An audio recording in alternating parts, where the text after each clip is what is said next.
Alright guys, so maybe that you're new to audio, maybe you're not. And so you saw the post that I put up about slope and you're like, what slope? What does that mean? What's the difference in a 12 dB slope and a 24 dB slope? You know, how does that work out in the real world?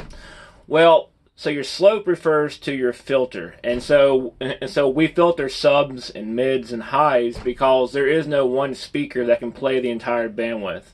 Like, you don't want your tweeters playing too low, they're going to blow. You don't want your mids playing too low, they're going to distort and or blow. And so you filter out the frequencies that you don't want your subs or your mids or your tweets playing, so that way they're clean, they're crisp, they're not distorted, but it also affects power handling. When you narrow the bandwidth that you have a given speaker covering, they can handle a little bit more power because you're asking less of a workload from them. And the reason why is because when you play 80 hertz or 100 hertz, that is how many cycles per second, how much movement that speaker, mid, that sub, whatever it's going to be traveling per cycle. And so when you ask a speaker to, play too many frequencies, then it simply cannot be in so many places at once, and then it distorts. It can blow. Because it's trying to do too much work, so we use filters. Alright, so your slope is a reference in, say, 12 dB, 24 dB. It is a factor of output per octave. So if you had a low-pass filter set at 80 hertz, and an octave is a change in frequencies by a factor of 2. So if you had it set at a low pass at 80 hertz, 80 times 2 is 160.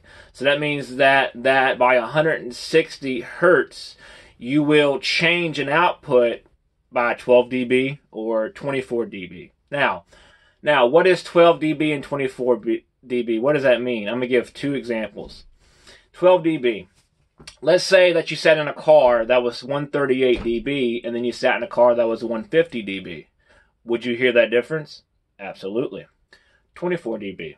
What if you sat in a car that was 136 dB and was 160 dB? That is huge, world's difference in output. So that's how much of a difference in output that slope is going to make by the next octave. Now, how does that work out as far as you're running 100 RMS amp per channel to your mids and highs, or 1,000 RMS to your sub, whatever? What does that mean then? Alright, so we know that theoretically, that if you double power, that is a difference in 3 dB. So then if you had a difference in 12 dB by the next octave, you're looking at 3 dB would be cutting the power in half once. Double that, 6 dB would be cutting the power in half twice. And then doubling that again to, say, 12 dB, you'd be cutting the power to your ears, how it's going to sound to your ears, and also the power that's flowing to that speaker, to that sub, will be cut in half 3 times by the next octave. If you double that again to, say, 24 dB, the power is going to be cut in half 4 times by the next octave. And again by the next octave, and again by the next octave. And so that's going to play in because when you set a filter at, say, 80 hertz, that's not a brick wall.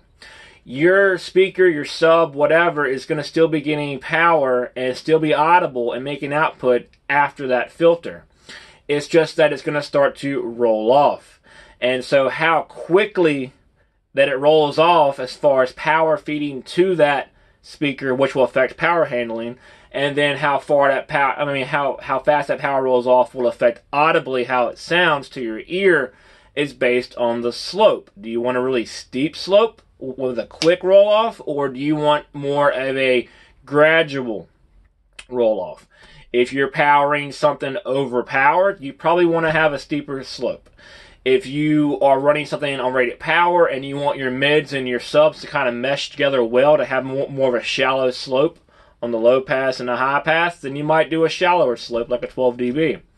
And so there again, I posted on there that if you want to use, say, both your head unit and your amplifier, you can thus increase the slope if you want to do that. Or if you just want to use just your head unit or just your amplifier because you want a shallower slope, it's going to be based on your equipment, where they're crossed over at, just how much power that they can handle, how much power that you're giving them.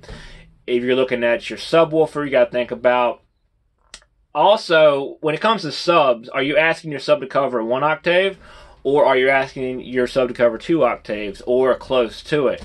There again, when you ask a given speaker to cover less bandwidth, they can be more efficient because technically they have less workload to have to do, and so then they can make better use of that power, and then they can run cooler and just sound more crisp and clean. That's why someone runs a 3-way active front stage rather than a 2-way, because instead of having a mid trying to cover 80 hertz up to say 3500 hertz, and then your tweeter carrying above that, if you have a mid bass, a mid range, and a tweeter, you can break up that bandwidth between 3 drivers rather than just 2, which gives you better control over each, more crisp sound, more control, and better sound quality. Yeah, but of course, that comes down to what you're running, how it's set up, how your filters are, and all that kind of stuff. But yeah, so that's how slopes relate to your filters, and that's why we use them. And that's how, when you set them and adjust them, the way that it'll affect how your system sounds.